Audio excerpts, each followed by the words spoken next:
Jadi aku ada cerita buat kamu. Kalau ini terjadi dan reaksinya kayak begitu, itu pas nggak sih? Atau pelajaran apa yang bisa kita ambil dari kejadian ini? Oke, jadi ceritanya ada perempuan atau sepasang kekasih yang udah tunangan tapi batal nikah. Yang diputusin adalah ceweknya. Lalu karena ceweknya sakit hati, akhirnya dia balas dendam. Dia balas dendam dengan cara mengirimkan 400 orderan fiktif ke cowoknya. Jadi bisa kamu bayangin, cowoknya ini nggak pesen apa-apa, nggak beli apapun, tapi dia nerima barang terus dari arah yang dia nggak tahu. Dan katanya bukan hanya barang aja, tapi juga termasuk jasa. Jadi bisa jadi bayangin, kamu nggak pesen tukang sedot WC, tiba-tiba dia datang ke rumah kamu, terus kamu nggak pesen tukang pijet misalnya, tapi tiba-tiba ada tukang pijet datang ke rumah kamu dan memberikan pelayanan itu. Apa nggak bingung?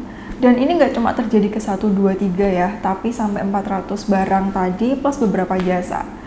Hingga akhirnya kejadian ini dilaporkan kepada polisi dan tertangkap. Ternyata tersangkanya adalah mantan si cowoknya itu sendiri. Yang seperti aku bilang, sakit hati karena batal nikah padahal udah tunangan. Setelah ditangkap oleh polisi, kemudian dimintai keterangan, penjelasan si ceweknya, kenapa kamu melakukan ini? Ditanya sama polisi. Dia sakit hati sama cowoknya karena cowoknya ini sudah mengambil, mohon maaf, keperawanannya, atau dalam arti mereka sudah melakukan hubungan suami istri di luar nikah atau sebelum menikah, yang mana itu jelas-jelas terlarang dan gak boleh. Kemudian ditambahin ceweknya memberikan keterangan lagi, kalau aku tidak melayani dia marah. Nah ini buat teman-teman, please, aku udah ngingetin ini berkali-kali buat kamu, khususnya buat teman-teman perempuan. Jangan pernah kamu mau merelakan diri kamu, memberikan diri kamu kepada orang yang belum sah.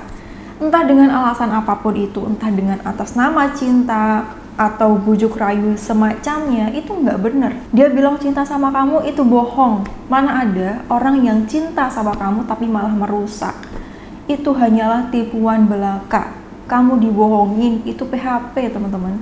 Berapa banyak kejadian yang terjadi, perempuan pada nyesel karena sudah memberikan keperawanannya kepada seorang laki-laki yang awalnya ngaku cinta, ngaku tanggung jawab, aku sayang sama kamu, ini bukti cinta aku ke kamu. Tapi setelah kejadian kayak gitu, yakin dia tanggung jawab? Beberapa ditinggalkan begitu saja, sehingga perempuan yang ngerasa depresi, ngerasa bersalah terhadap dirinya sendiri, merasa tidak pantas karena sudah kotor dan semacamnya. Coba lihat hal seperti ini untuk pembelajaran diri sendiri. Sekali lagi, cowok yang baik itu menjaga kamu, bukan merusak kamu, entah dengan alasan apapun itu. Yang kedua, dia ngancam kamu mau marah atau apa, bodoh amat. Terus kalau udah kejadian seperti ini, siapa yang rugi? Kalau nggak perempuan lagi. Karena faktanya, cowok yang ngedeketin kamu, terus kemudian meminta kamu melakukan hubungan seperti ini di luar pernikahan, itu mereka hanya menggunakan nafsu, bukan cinta. Entar kalau nafsunya udah tersampaikan, dia udah bosen dan nggak kepo lagi sama kamu, penasarannya sudah terpenuhi, udah ditinggal, dia cari korban lain. Dia cari korban lain, kemudian akan melakukan hal yang sama. Kemudian dia ninggalin korban selanjutnya, begitu terus. Dia bilang sakit hati karena si cowoknya sudah mengambil keperawanannya. Kemudian kalau tidak dilayani, si cowoknya ini marah. Atau mungkin yang kejadian di kasus lain, diancam ini itu dan semacamnya. Atau bukan dibohongin ya, atau diginiin biasanya. Kalau kamu nggak mau, berarti kamu nggak cinta dong sama aku.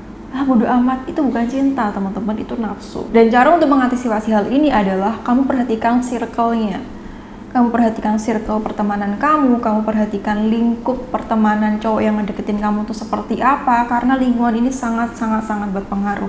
Ibaratnya gini, kalau kamu pengen dapat ikan emas, nggak mungkin kan kamu mancing di ikan lele karena nggak bakal dapat, adanya cuma ikan lele. Jadi kalau kamu pengen dapat cowok yang baik, nyarinya juga harus di tempat yang baik, di lingkungan yang baik, bukan di tempat yang sembarangan seperti, mohon maaf, di diskotik atau di tempat-tempat yang seperti itu. Nggak mungkin, kemungkinan sangat kecil. Oke teman-teman, semoga apa yang aku sampaikan bisa menjadi pesan buat kita semua untuk lebih menjaga diri, untuk lebih berhati-hati sebagai perempuan agar tidak mudah tertipu dengan tipu daya laki-laki.